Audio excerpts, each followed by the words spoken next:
Bikin nangis. Usahaku hancur karena fitnah kakak ipar. Buat yang sudah subscribe, semoga rezekinya lancar ya. Aku selalu bermimpi memiliki bisnis sendiri, dan ketika akhirnya aku dan Sahrul, suamiku, membuka warung makan kecil di pinggiran kota, rasanya seperti mimpi yang jadi kenyataan. Kami mulai dari nol, dengan modal tabungan yang kami kumpulkan selama beberapa tahun. Warung sederhana ini kami bangun dengan tangan kami sendiri. Lantainya dari semen kasar, dindingnya dari anyaman bambu, dan hanya ada beberapa meja dan bangku kayu yang tertata rapi di dalamnya.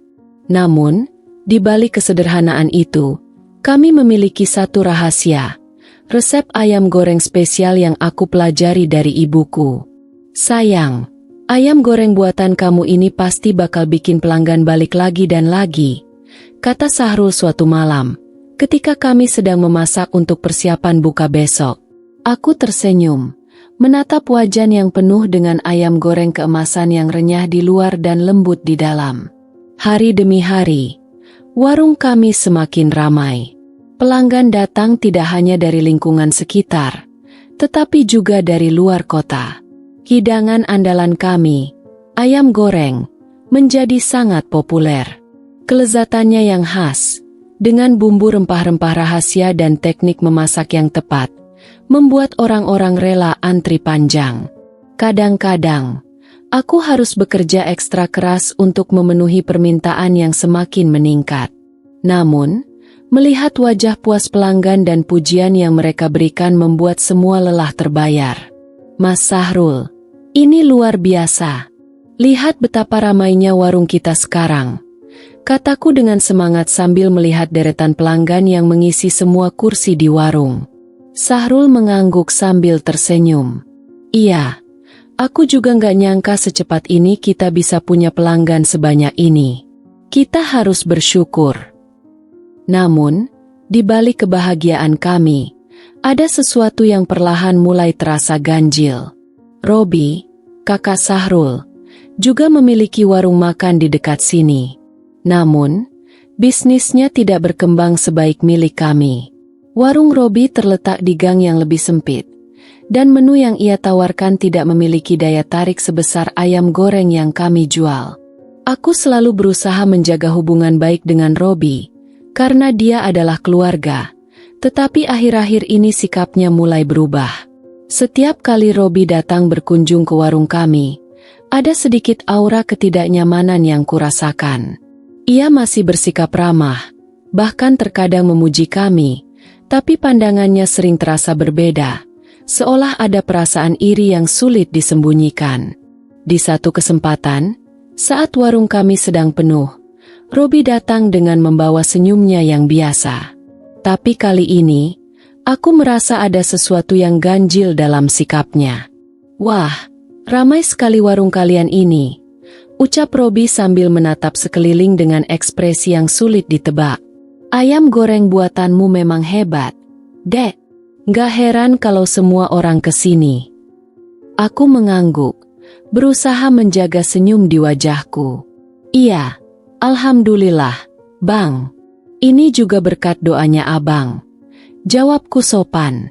Namun, di balik kalimatku yang ramah, aku bisa merasakan nada aneh dalam kata-katanya, seolah-olah pujian itu tidak tulus. Sahrul tampaknya tidak menyadari hal itu. Dia hanya tertawa dan merangkul kakaknya. Abang juga bisa kayak gini. Kalau usaha terus, kita kan sama-sama jualan makanan. Rezeki udah ada yang ngatur. Robi tertawa kecil.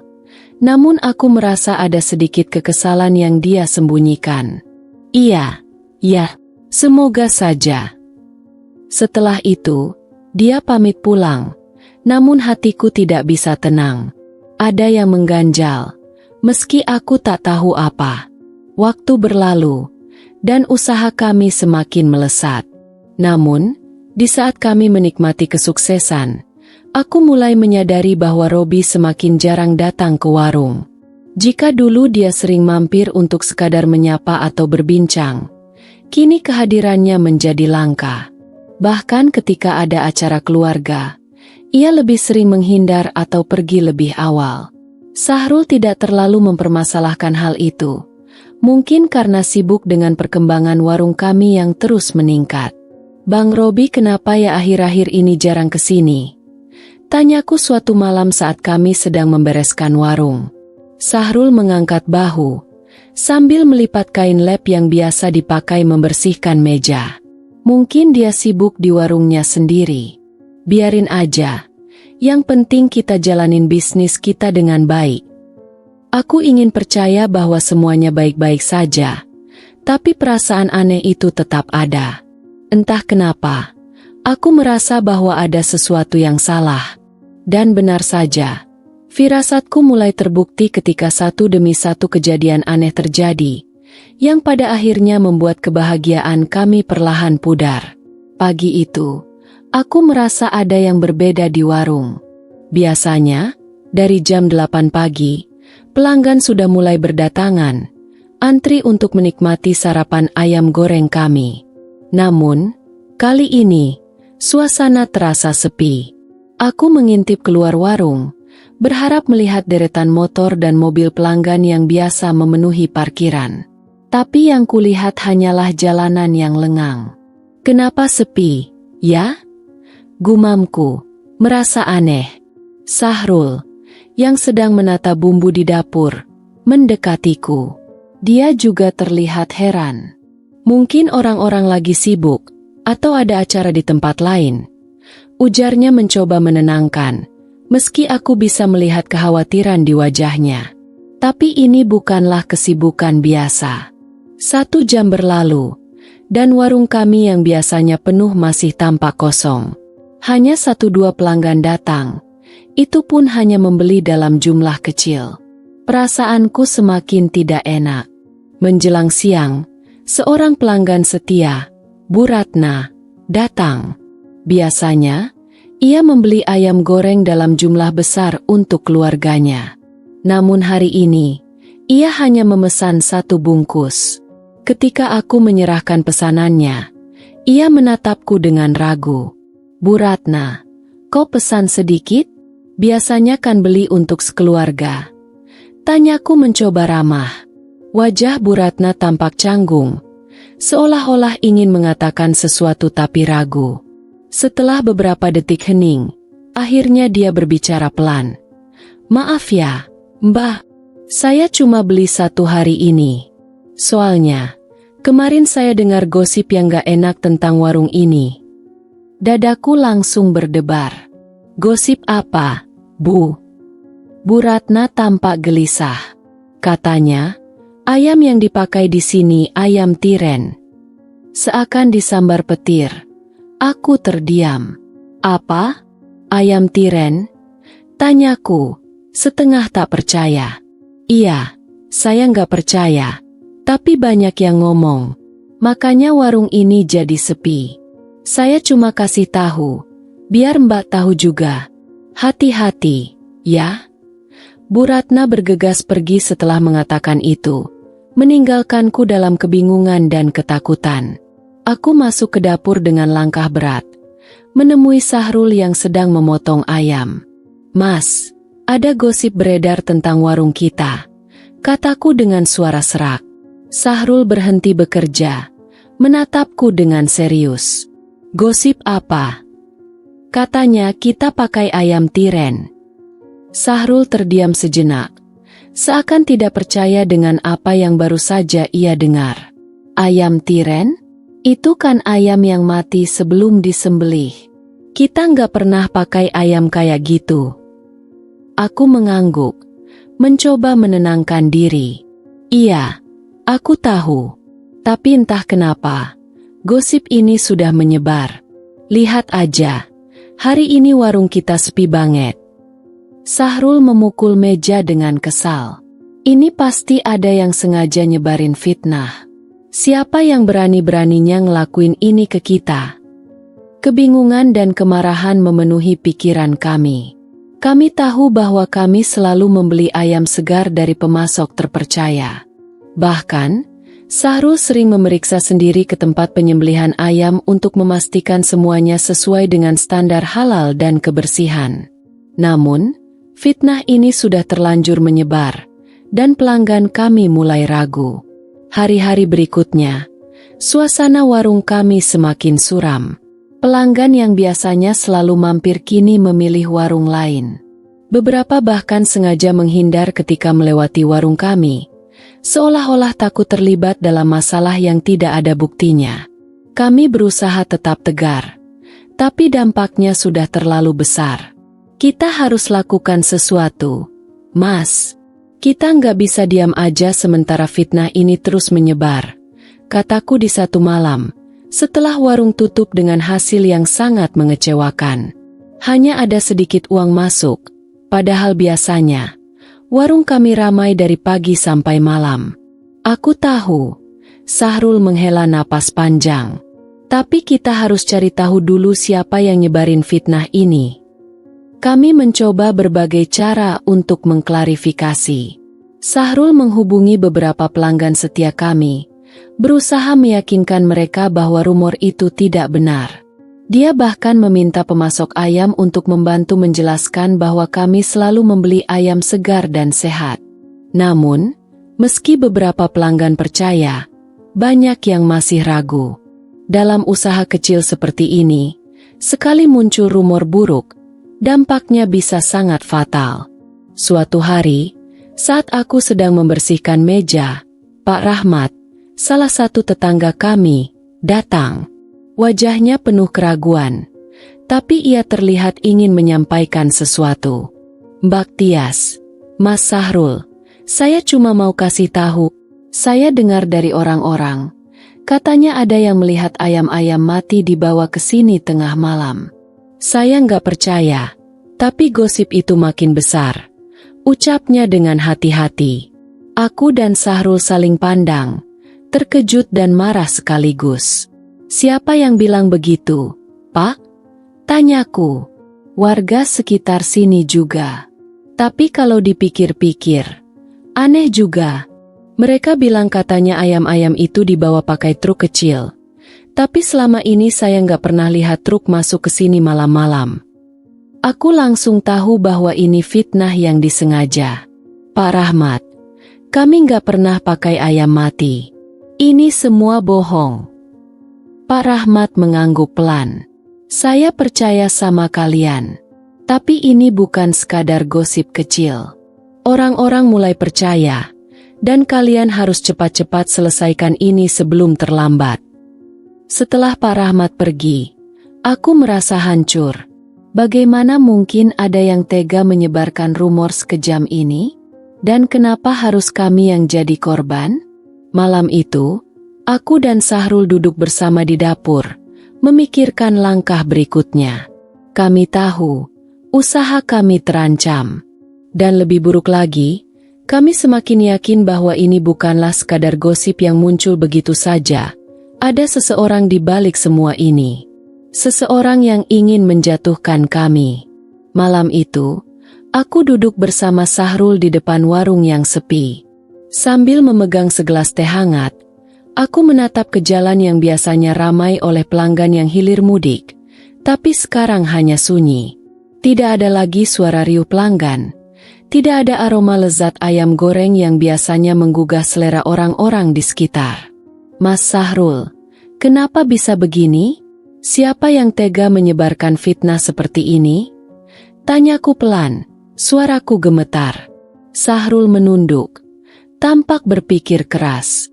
Aku nggak tahu, sayang. Tapi pasti ada yang sengaja mau menjatuhkan kita. Fitnah seperti ini nggak mungkin muncul tiba-tiba. Aku menatap wajah suamiku yang lelah, melihat kekhawatiran yang sama dalam matanya. Usaha keras kami, yang kami bangun dari nol, kini diambang kehancuran hanya karena sebuah fitnah yang tak berdasar. Siapa yang mau ngejatuhin kita? Semua orang di sini kan kenal baik sama kita. Lanjutku, mencoba mencari jawaban. Sahrul menghela napas panjang. Aku nggak tahu, tapi aku rasa ada seseorang di balik semua ini. Kita harus cari tahu siapa yang bermain di belakang rumor ini. Aku mengangguk setuju, meskipun hatiku penuh kekhawatiran. Perlahan, aku mulai mengingat kembali segala sesuatu yang terjadi belakangan ini. Robi, kakak ipar kami yang dulu sering datang ke warung, tapi belakangan semakin jarang muncul. Robi yang juga memiliki warung makan, tapi tidak seramai warung kami. Apakah mungkin? Aku menggigit bibir, menahan pertanyaan yang semakin menguat di dalam benakku.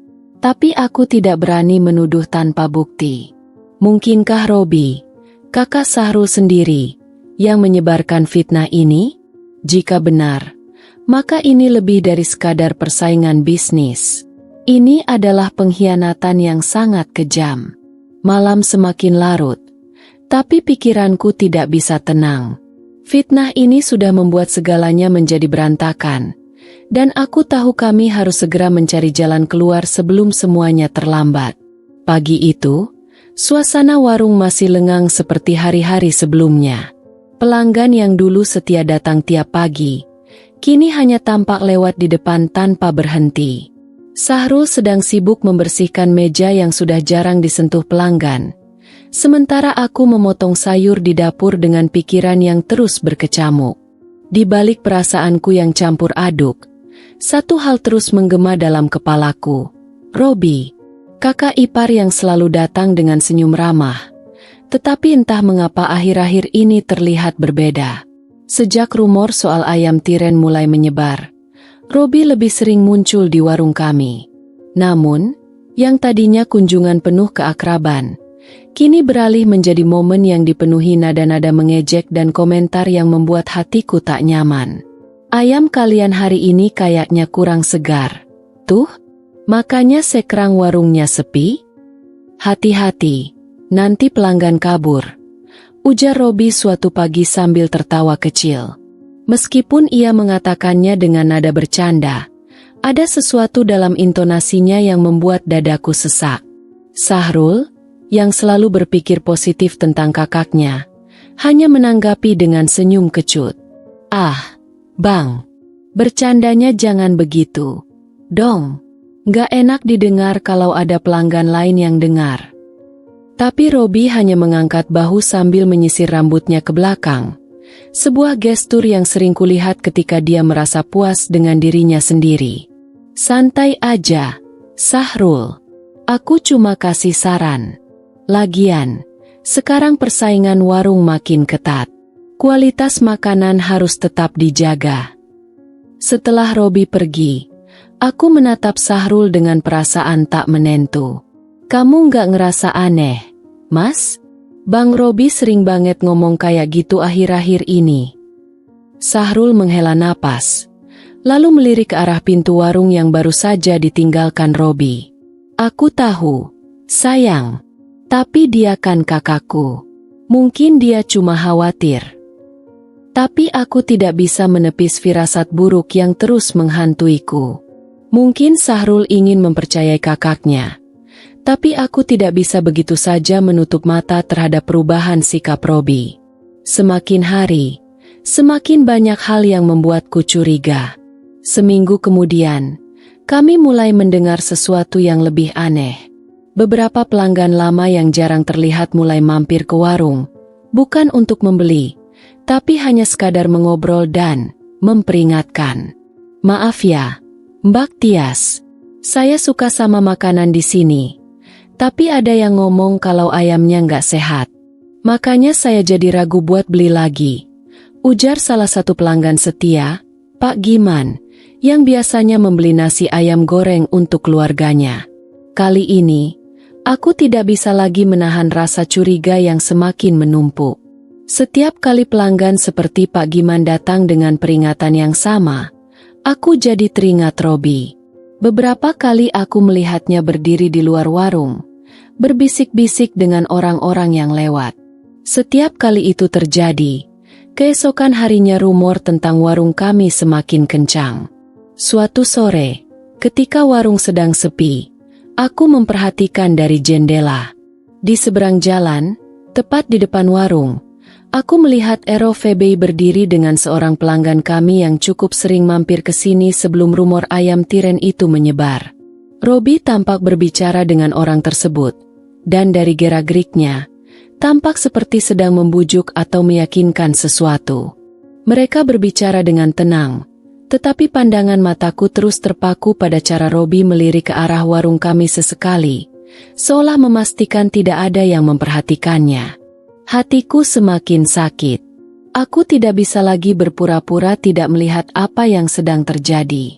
Meskipun belum ada bukti yang nyata, firasatku semakin kuat bahwa Robi memang punya peran dalam kejatuhan usaha kami.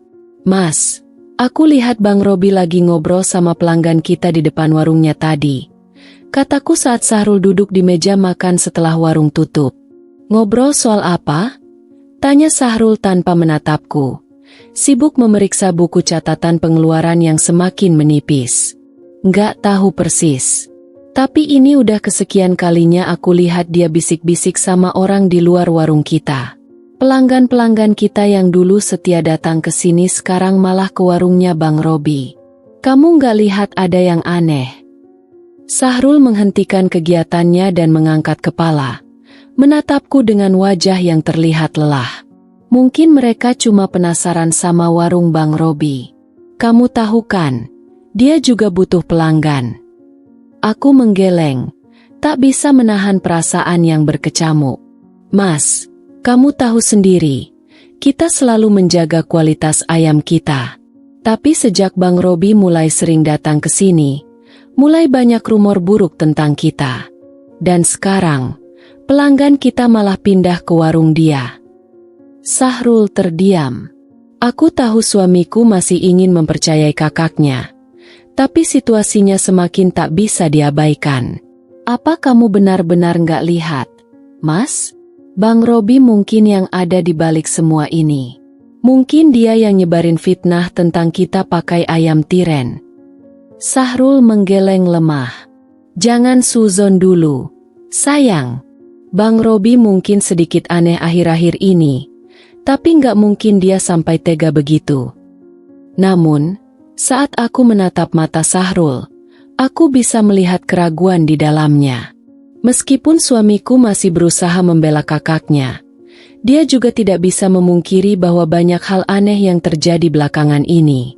Dan semua itu, entah bagaimana, selalu berhubungan dengan Robi.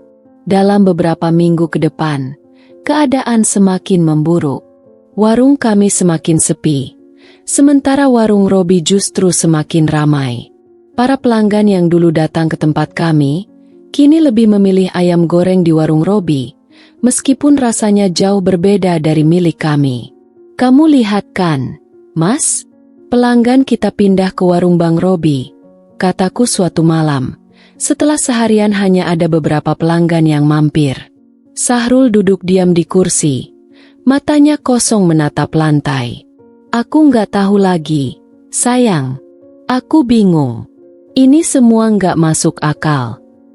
Aku bisa merasakan kesedihan dan kebingungan Sahrul, tapi di dalam hatiku, aku semakin yakin bahwa Robi ada di balik semua ini. Meskipun Sahrul masih ingin percaya pada kakaknya, aku tahu bahwa kami tidak bisa lagi berdiam diri. Kami harus mencari bukti, harus mengetahui kebenaran di balik fitnah ini. Dan satu hal yang jelas, Robi semakin mencurigakan. Bisnis kami semakin hari semakin merosot. Penjualan yang dulunya ramai kini terasa sepi, dan pelanggan yang biasanya setia mulai jarang datang. Rasanya seperti ada awan gelap yang menggantung di atas warung kami, menutupi harapan yang dulu begitu cerah. Apa yang salah? Tanyaku sambil menatap warung yang kosong. Meja-meja yang biasanya penuh kini hanya dihuni oleh beberapa pelanggan saja. Sahrul duduk di sampingku. Wajahnya terlihat lelah. Penjualan anjlok drastis, katanya pelan. Kita mungkin harus mulai memikirkan cara untuk mengurangi jumlah karyawan. Kita nggak bisa terus-terusan seperti ini. Hati ini terasa semakin berat.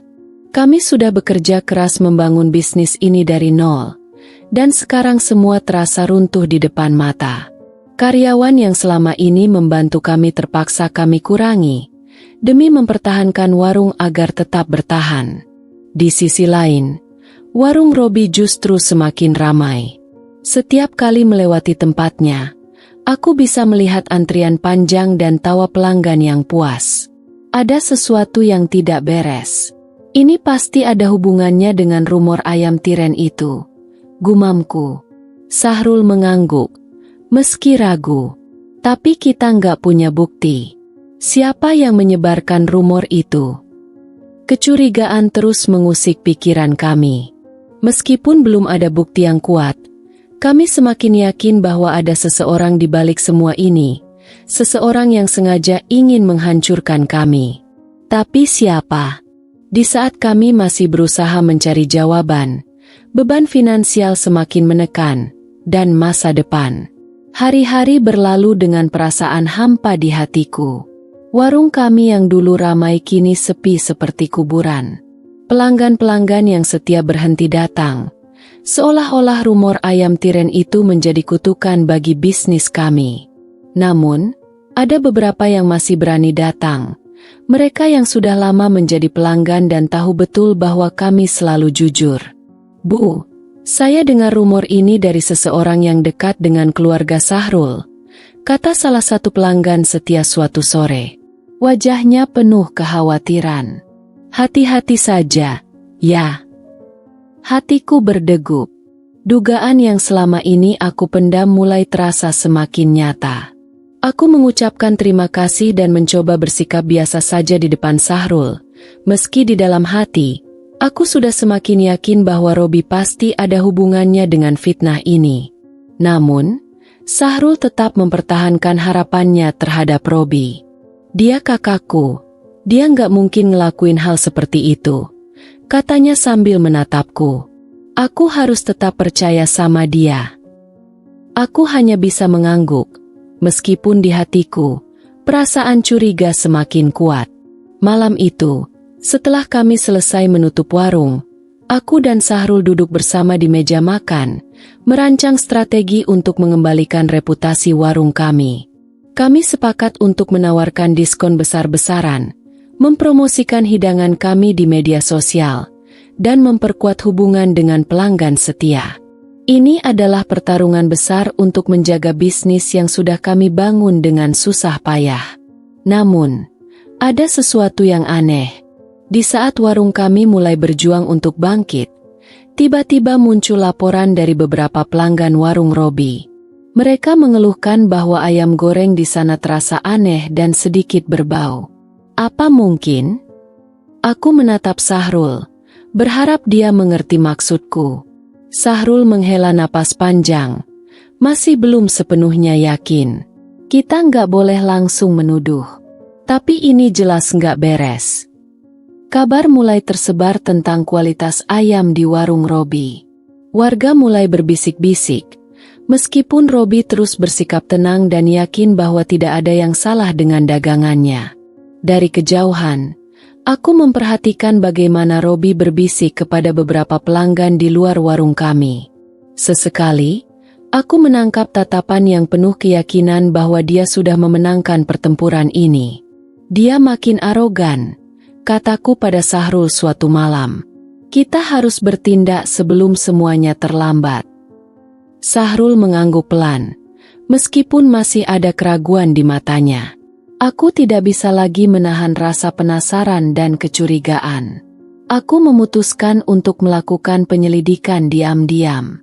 Aku mulai berbicara dengan beberapa warga yang mengeluh tentang ayam di warung Robi. Banyak yang menyatakan bahwa ayam di sana berbau aneh. Bahkan beberapa mulai menghindari makan di sana. Suatu hari, seorang pelanggan memberiku sampel ayam goreng dari warung Robi.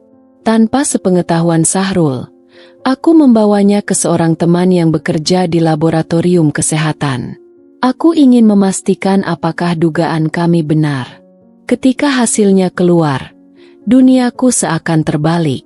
Ayam itu terbukti tidak layak konsumsi. Ayam tiren. Dengan bukti di tangan, aku dan Sahrul mulai merangkai potongan-potongan teka-teki yang selama ini membingungkan kami. Semua kecurigaan kami terhadap Robi terbukti benar. Dialah yang sebenarnya menggunakan ayam tiren selama ini, sementara dia menyebarkan fitnah tentang warung kami. Ini nggak bisa dibiarkan, kataku tegas pada Sahrul. Sahrul terdiam sejenak, menatap foto hasil laboratorium di tangannya. Dia kakakku, tapi kalau ini benar, kita harus melakukan sesuatu. Malam itu, aku dan Sahrul mengumpulkan keberanian untuk menghadapi Robi. Di depan seluruh keluarga besar, kami membeberkan semua bukti yang kami temukan. Robi terlihat pucat, dan untuk pertama kalinya, dia tampak kehilangan kendalinya. "Kamu nggak punya bukti," serunya, meskipun suaranya mulai gemetar. "Kami punya semuanya," jawab Sahrul dengan tenang. "Kamu fitnah kami, sementara kamu sendiri yang sebenarnya melakukan hal itu." Keluarga terdiam. Robi tak mampu berkata-kata lagi. Dan di depan seluruh keluarga, Sahrul akhirnya menatap kakaknya dengan rasa kecewa yang mendalam. "Aku selalu percaya padamu, tapi ini kamu sudah merusak segalanya." Kabar tentang ayam tiren di warung Robi menyebar dengan cepat. Warga yang pernah membeli dari sana mulai marah. Beberapa dari mereka bahkan meminta pertanggungjawaban atas apa yang mereka konsumsi. Media lokal mulai meliput kasus ini, dan dengan cepat reputasi Robi hancur. Warung Robi ditutup sementara untuk penyelidikan. Sementara itu, kami mulai mendapatkan kembali pelanggan yang dulu setia. Perlahan, warung kami kembali pulih, meskipun tak semudah membalikan telapak tangan. Akhirnya, Robi tidak bisa mengelak lagi. Warga melaporkan kasus ayam tiren tersebut ke pihak berwenang. Robi ditangkap, dan warungnya resmi ditutup. Di pengadilan, dia mengakui semuanya, bahwa rasa iri dan keserakahan telah membuatnya melakukan hal yang tak termaafkan.